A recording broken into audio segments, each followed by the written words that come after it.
여러분, 혹시 이런 말 들어보셨나요? 엄마, 나 때문에 여기까지 왔잖아. 미안해. 12살짜리 아이가 한밤중에 강물을 바라보며 한 말입니다. 그 강은 압록강이었고 건너온 곳은 북한이었습니다. 그 아이의 손에는 단 하나, 어머니의 손만 쥐어져 있었습니다. 오늘 제가 들려드릴 이야기는 아들 때문에 목숨을 걸었던 한 어머니와 그 어머니 때문에 살아남은 한 소년의 이야기입니다. 끝까지 들어주세요. 중간에 눈물이 나셔도 괜찮습니다. 저도 이 이야기를 처음 들었을 때 한참을 울었으니까요. 그리고 영상 시작 전에 딱 한 가지만 부탁드릴게요. 아직 구독 안 하신 분들, 지금 이 순간 구독 버튼 한 번만 눌러주세요. 이런 이야기들 계속 전해드리고 싶거든요. 알림 설정까지 해두시면 다음 이야기도 가장 먼저 만나실 수 있습니다. 자, 그럼 시작할게요. 함경북도 어느 작은 마을. 겨울이면 영하 30도까지 내려가는 그 마을에 준혁이라는 소년이 살고 있었습니다. 12살 준혁이는 또래보다 키가 작았습니다. 제대로 먹지 못한 탓이었습니다. 하지만 눈만은 누구보다 크고 맑았습니다. 어머니 말로는 아버지를 닮았다고 했습니다. 아버지는 준혁이가 6살 때 돌아가셨습니다. 병이 들었는데 약이 없었습니다. 병원에 가도 약을 사려면 돈이 있어야 했고 돈이 없으면 그냥 집으로 돌아와야 했습니다. 북한의 병원이라는 곳이 그랬습니다. 아버지가 떠난 후 어머니 혼자 준혁이를 키웠습니다. 어머니 이름은 옥순이었습니다. 42, 그 나이에 이미 머리카락 절반이 휘었습니다. 옥순 씨는 장마당에서 국수를 팔았습니다. 새벽 4시에 일어나 반죽을 하고 날이 밝기 전에 좌판을 폈습니다. 하루 종일 팔아봐야 배급살 한 끼 분량도 안 되는 돈이었지만 그것으로 준혁이를 학교에 보냈습니다. 준혁이는 학교가 좋았습니다. 배가 고프고 추웠지만 학교에 가면 친구들이 있었으니까요. 수업 시간에 선생님이 칠판에 쓰는 글자들을 따라 쓰는 게 좋았습니다. 공부를 잘하면 어머니가 웃으셨습니다. 그 웃음이 좋아서 준혁이는 열심히 했습니다. 그런데 어느 날부터 어머니가 웃지 않았습니다. 그해 가을 마을에 이상한 소문이 돌기 시작했습니다. 보이부에서 사람들을 잡아간다는 소문이었습니다. 중국 물건을 팔았다거나 남한 방송을 들었다거나 별것도 아닌 이유로 사람들이 밤새 끌려갔습니다. 준혁이네 옆집 아저씨도 어느 날 사라졌습니다. 아주머니는 울지도 못하고 그냥 하루 종일 마당을 쓸었습니다. 옥순 씨는 그날 이후 잠을 못 잤습니다. 사실 옥순 씨에게는 비밀이 있었습니다. 몇 달 전부터 그녀는 중국에서 밀수입된 작은 라디오를 하나 갖고 있었습니다. 혼자 이불 속에서 작은 소리로 듣던 방송이 있었습니다. 거기서 흘러나오는 노래와 말소리들은 그녀가 상상도 못했던 세계를 조금씩 보여주었습니다. 사람들이 배불리 먹는 세상, 아이들이 원하는 공부를 할 수 있는 세상, 병이 들면 병원에 가면 되는 세상, 그 세상은 남쪽에 있었습니다. 옥순 씨는 처음에는 그냥 듣기만 했습니다. 자신과는 상관없는 이야기라고 생각했습니다. 하지만 옆집 아저씨가 사라진 그날 밤 라디오를 끌어안고 혼자 결심했습니다. 준혁이만큼은 이 세상에서 살게 할 수 없다. 소녀는 어머니의 눈이 달라진 걸 느꼈습니다. 뭔가를 결심한 사람의 눈이었습니다. 무섭기도 하고 슬프기도 한 눈빛이었습니다. 준혁아. 어느 날 밤 어머니가 불렀습니다. 우리 여기서 나가야 할 것 같아. 준혁이는 아무 말도 못했습니다. 여기서 나간다는 말이 무슨 뜻인지 그 나이에도 알았습니다. 강을 건넌다는 뜻이었습니다. 잡히면 죽는다는 뜻이었습니다. 하지만 어머니의 손이 자신의 손을 꼭 쥐었을 때 준혁이는 고개를 끄덕였습니다. 알았어, 엄마. 잠깐, 여기서 잠깐 멈출게요. 지금 이 영상 주변에 꼭 나눠주고 싶은 분 한 분쯤 떠오르지 않으세요? 어머니, 언니, 친한 친구, 혹은 요즘 마음이 많이 지쳐있는 분께 공유 버튼 한 번만 눌러주세요. 그리고 아직 구독 안 하신 분은 지금 바로 구독 버튼도요. 이런 이야기 앞으로도 계속 가져올게요. 자, 다시 준혁이와 옥순 씨에게 돌아가겠습니다. 탈북 브로커를 만난 건 겨울이 오기 직전이었습니다. 브로커는 옥순 씨가 장마당에서 알게 된 여자의 소개로 연결됐습니다. 그 여자는 이미 2번이나 국경을 넘었다는 사람이었습니다. 브로커는 돈을 요구했습니다. 옥순 씨가 몇 년 동안 모아둔 전 재산이었습니다. 그것도 모자랐습니다. 어머니는 결혼할 때 받은 금반지 하나를 꺼냈습니다. 이걸로 됩니까? 브로커는 반지를 손바닥에 올려보다가 고개를 끄덕였습니다. 준비하는데 2달이 걸렸습니다. 그 2달 동안 준혁이는 평소와 똑같이 학교에 다녔습니다. 친구들과 웃고 선생님 말을 들으며 아무것도 모르는 척했습니다. 하지만 밤마다 어머니가 조용히 싸는 작은 보따리를 보면서 가슴이 쿵쿵 뛰었습니다.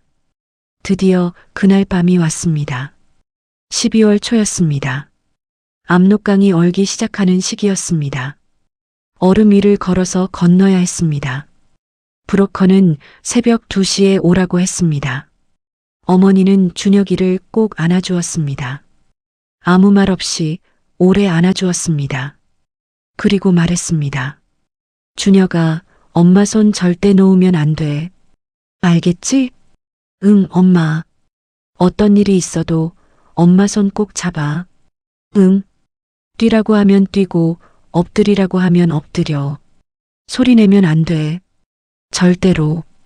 준혁이는 고개를 끄덕이면서 울음이 나오려는 걸 꾹 참았습니다.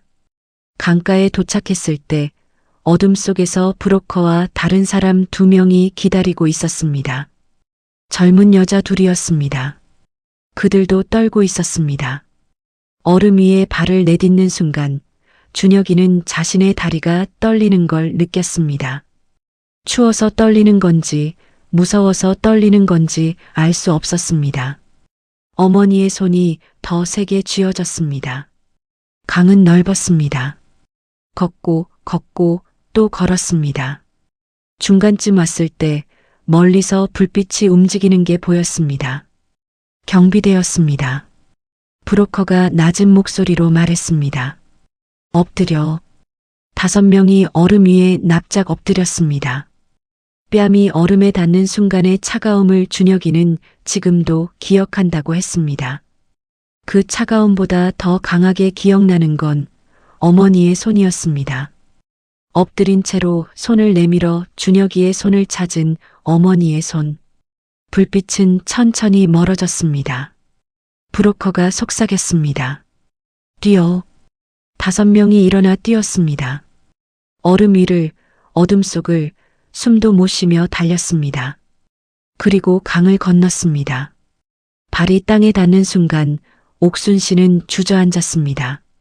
소리 없이 울었습니다. 준혁이는 어머니 옆에 쪼그려 앉아 등을 문질렀습니다. 엄마, 다 왔어. 다 왔어. 중국 땅은 자유롭지 않았습니다. 브로커가 데려간 곳은 조선족이 운영하는 작은 농가였습니다. 거기서 한 달을 숨어 지내야 했습니다. 낮에는 밖에 나가면 안 됐습니다. 중국 경찰에게 발각되면 북한으로 강제 송환된다고 했습니다. 준혁이는 작은 방에서 어머니와 함께 웅크려 지냈습니다. 창문도 없는 방이었습니다. 그 방에서 준혁이는 처음으로 중국어를 들었습니다. 밖에서 들려오는 조선족 노인의 목소리. 의미는 몰랐지만 뭔가 달랐습니다. 억양과 단어가 달랐습니다. 새로운 세계였습니다. 그리고 그 방에서 어머니가 처음으로 병이 났습니다. 갑자기 열이 올랐습니다. 추운 데서 엎드렸던 탓인지 강을 건너며 젖었던 발 탓인지 옥순 씨는 사흘째 일어나지 못했습니다. 약이 없었습니다. 의사를 부를 수도 없었습니다. 신분이 없는 사람들이었으니까요. 준혁이는 어머니 이마에 물수건을 얹으며 밤을 새웠습니다. 엄마, 제발. 놔두고 가면 안 돼. 소리 내지 못하고 마음속으로 빌었습니다. 다행히 열은 나흘 만에 내렸습니다. 옥순 씨가 눈을 떴을 때 준혁이는 그제야 소리 없이 울었습니다.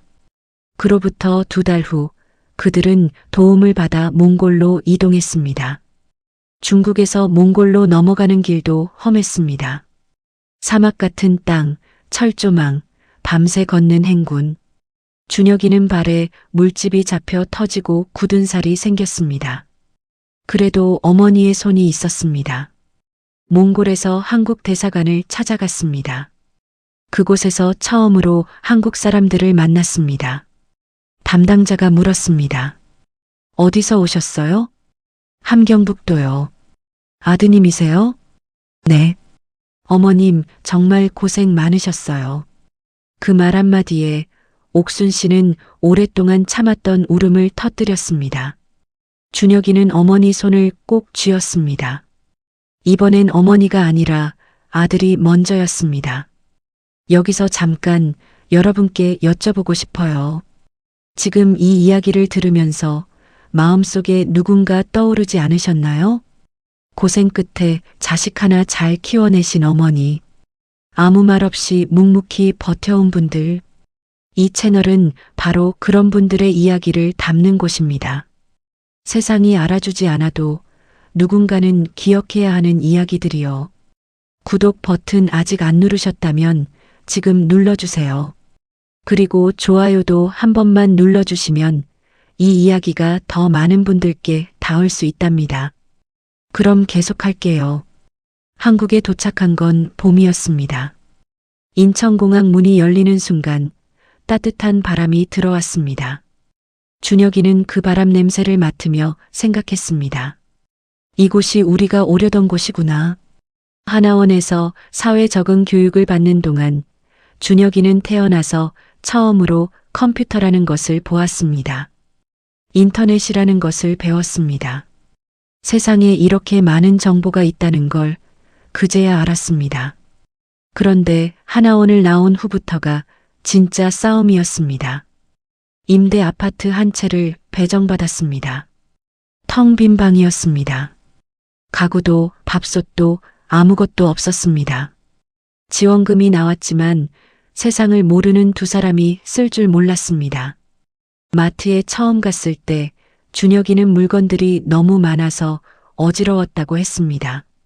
무엇을 사야 할지 몰라 한참을 서 있었습니다. 학교에 배정됐습니다. 중학교 2학년이었습니다. 첫날 교실 문을 열었을 때 아이들이 다 쳐다봤습니다. 준혁이는 그 눈빛들이 무서웠습니다. 다들 자기들끼리 아는 언어로 말했습니다. 똑같은 한국어인데 전혀 다른 언어 같았습니다. 야, 쟤 탈북민이래. 복도에서 들은 말이었습니다. 탈북민. 그 세 글자가 칼처럼 박혔습니다. 아무도 먼저 말을 걸지 않았습니다. 점심시간에 혼자 밥을 먹었습니다. 수업 내용은 절반도 이해 못했습니다. 분수 계산은 배운 적이 없었고 영어는 알파벳도 몰랐습니다. 집에 돌아오면 어머니도 힘들어하고 있었습니다. 옥순 씨는 직업 훈련을 받으러 갔다가 탈락했습니다. 나이가 많다고 했습니다. 43, 한국에서는 재취업이 어려운 나이였습니다. 동사무소에 가도 서류 작성하는 법을 몰라 쩔쩔맸습니다. 버스 노선이 어떻게 되는지도 몰랐습니다. 두 사람은 밤마다 아무 말 없이 밥을 먹었습니다. 어느 날 준혁이가 학교에서 돌아왔을 때 어머니가 무릎을 끌어안고 앉아 있었습니다. 엄마, 왜 그래? 옥순 씨는 고개를 들지 않고 말했습니다. 준혁아, 우리가 이곳으로 온 게 잘한 건지 모르겠다. 그 말이 준혁이에게는 지금까지 들은 말 중 가장 슬픈 말이었다고 했습니다. 목숨을 걸고 여기까지 왔는데 어머니가 이런 말을 한다는 게. 준혁이는 어머니 옆에 앉았습니다. 그리고 어머니의 손을 잡았습니다. 엄마, 나 때문에 여기까지 왔잖아. 미안해. 옥순 씨가 고개를 들었습니다. 뭔 소리야? 너 때문이 아니라 엄마가 오고 싶어서 온 거야. 근데 엄마 힘들잖아. 힘들지. 근데 옥순 씨가 아들의 손을 꼭 쥐었습니다. 준혁아, 우린 강을 건넜잖아. 그것도 건넜는데 이게 뭐가 힘드냐? 그날 밤 두 사람은 울면서 웃었습니다. 그게 바닥이었습니다. 그리고 바닥에서 다시 시작했습니다. 중학교 3학년이 되면서 준혁이는 달라졌습니다. 공부를 시작했습니다. 처음엔 초등학교 교과서부터 펼쳤습니다. 모르는 건 처음부터 배우자고 생각했습니다. 창피하지 않았습니다. 북한에서 배운 것과 남한에서 배운 것이 달랐을 뿐이지 자신이 모자란 게 아니라는 걸 알았습니다. 새벽 2시까지 공부했습니다. 어머니가 자고 나서야 책상 앞에 앉아 불을 켰습니다. 담임 선생님이 눈치채고 불렀습니다. 준혁아, 도움이 필요하면 말하렴. 처음에는 고개를 저었습니다. 하지만 선생님은 포기하지 않았습니다. 일주일에 2번, 방과 후에 따로 수학을 가르쳐 줬습니다. 영어도 처음부터 같이 봐줬습니다. 그 무렵 교회 봉사단체에서 연결된 대학생 형이 있었습니다. 일주일에 1번씩 집으로 와서 준혁이와 함께 공부했습니다. 야, 준혁아, 너 수학에 감각 있다. 진짜야. 그 말이 처음으로 누군가에게 인정받는 느낌이었습니다. 한편 옥순 씨도 움직이기 시작했습니다. 요양보호사 자격증 시험을 준비했습니다. 어르신들을 돌보는 일이었습니다. 공부가 쉽지 않았습니다. 의료 용어가 낯설었고 시험 문제 형식도 달랐습니다. 하지만 옥순 씨는 새벽마다 일어나 교재를 펼쳤습니다. 아들이 새벽 2시까지 공부하는데 자신이 포기할 수는 없었습니다. 시험에서 1번 떨어졌습니다. 괜찮아. 엄마, 또 보면 되잖아. 준혁이가 말했습니다. 그래, 또 보면 되지. 6달 후 옥순 씨는 합격했습니다. 그날 저녁 두 사람은 처음으로 치킨을 시켜 먹었습니다. 한국에 와서 처음으로 먹어보는 치킨이었습니다. 준혁이는 한 조각을 먹고 눈이 동그래졌습니다. 엄마, 이게 뭐야? 치킨이잖아. 이렇게 맛있는 거였어? 옥순 씨가 웃었습니다. 오랜만에 배꼽을 잡고 웃었습니다. 준혁이도 따라 웃었습니다. 그날 치킨 한 마리를 두 사람이 다 먹었습니다. 여기서 잠깐 이 영상 보시는 분들 중에 요즘 많이 지치신 분 계신가요? 뭔가 열심히 하는데 잘 안 되고 포기하고 싶다는 생각이 드셨던 분? 옥순 씨도 시험에서 1번 떨어졌습니다. 그래도 다시 봤습니다. 아들 때문이 아니라 자신 때문이었습니다. 이 채널에는 이런 이야기들이 가득합니다. 포기하지 않은 사람들의 이야기, 버텨낸 사람들의 이야기. 구독하시면 놓치지 않고 만나실 수 있어요. 아직 안 누르셨다면 지금 눌러주세요. 딱 3초면 됩니다. 계속 이어갈게요. 고등학교에 올라갔습니다. 준혁이의 수학 점수가 반에서 손에 꼽히기 시작했습니다. 선생님들이 눈여겨보기 시작했습니다. 전국 탈북 청소년 장학금을 받게 됐다는 소식이 왔을 때 준혁이는 통지서를 들고 집으로 달려왔습니다. 엄마, 옥순 씨는 막 요양원에서 돌아온 참이었습니다. 종아리가 퉁퉁 부어 있었습니다. 하루에 10시간씩 걷는 일이었습니다. 준혁이가 통지서를 내밀었습니다. 옥순 씨는 글을 읽다가 멈췄습니다. 준혁아, 응? 이게 정말이야? 응. 나 장학금 받는데. 옥순 씨는 아들의 얼굴을 한참 바라봤습니다. 그리고 천천히, 아주 천천히 눈물이 흘렀습니다. 말 한마디 없이 그냥 울었습니다. 준혁이도 울었습니다. 이번엔 부끄럽지 않았습니다. 그로부터 2년 후 준혁이는 대학에 입학했습니다. 공과대학 컴퓨터공학과였습니다. 입학식 날 어머니는 이른 새벽부터 밥을 지었습니다. 미역국을 끓이고 좋아하는 계란말이를 했습니다. 작은 밥상을 차려놓고 준혁이를 불렀습니다. 아침 먹어야지. 엄마, 나 설레서 밥이 안 넘어가. 그래도 먹어. 준혁이는 밥을 먹다가 수저를 내려놓았습니다. 엄마, 고마워. 뭐가? 여기까지 데려와줘서. 옥순 씨는 대답하지 않고 국을 더 떠줬습니다. 하지만 국을 떠주는 손이 살짝 떨렸습니다.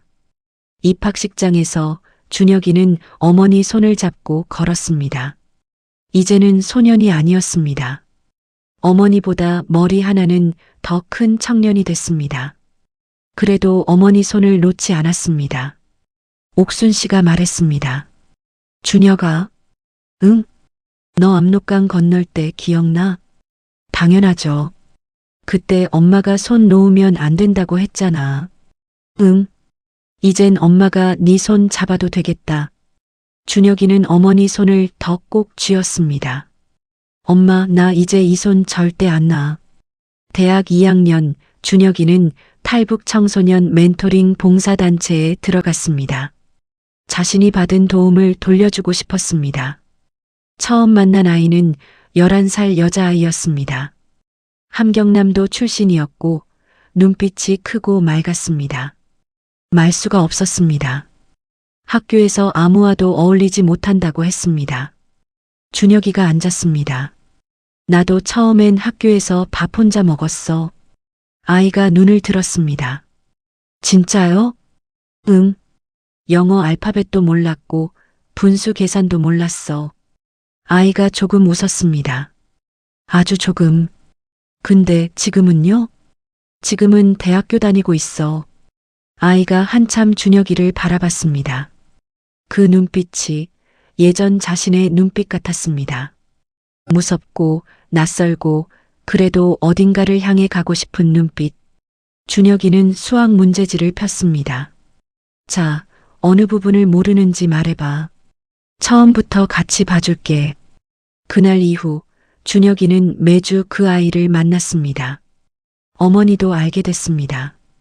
그 아이 엄마는 혼자 왔대요. 엄마 없이. 옥순 씨는 잠깐 아무 말 없었습니다. 다음엔 그 애 데리고 와라. 밥 먹여야겠다. 준혁이가 웃었습니다. 엄마, 역시 엄마야. 옥순 씨는 부엌으로 들어가며 혼자 중얼거렸습니다. 밥 한 그릇이라도 따뜻하게 먹어야지. 손이 없어도 손을 내미는 사람이 있습니다. 옥순 씨가 바로 그런 사람이었습니다. 이 이야기는 실제로 있었던 여러 탈북민들의 경험을 바탕으로 재구성한 이야기입니다. 지금 이 순간에도 목숨을 걸고 강을 건너는 사람들이 있습니다. 아이의 손을 잡고 어둠 속을 걷는 어머니들이 있습니다. 그리고 지금 대한민국 어딘가에서 우리와 같은 밥을 먹고 똑같은 버스를 타고 같은 하늘 아래 사는 이들이 있습니다. 준혁이가 한 말이 있습니다. 사람들이 저한테 어떻게 그 모든 걸 버텼냐고 물어요. 저는 그때마다 같은 대답을 해요. 어머니 손이 있었으니까요. 그 손이 있는 한 어디든 갈 수 있을 것 같았어요. 어머니의 손. 그것이 이 소년을 살렸습니다. 그리고 그 소년은 이제 다른 아이의 손을 잡습니다. 손은 이어집니다. 사랑도 이어집니다. 오늘 이 이야기 끝까지 함께 해주셔서 진심으로 감사드립니다. 혹시 이 이야기가 마음에 닿으셨다면 좋아요 버튼 한 번만 눌러주세요. 여러분의 좋아요 하나가 이 이야기를 더 많은 분들께 전할 수 있게 해줍니다. 그리고 구독 아직 안 하신 분 지금이 바로 그때입니다. 구독 버튼 옆에 종 모양 알림 버튼도 같이 눌러두시면 다음 이야기 올라올 때 가장 먼저 알려드릴게요. 댓글로 이 이야기를 보며 떠오른 분의 이름을 남겨주세요. 어머니, 할머니, 친구, 누구든요. 그 이름 하나하나 제가 다 읽겠습니다. 다음 이야기로 또 찾아올게요. 고맙습니다.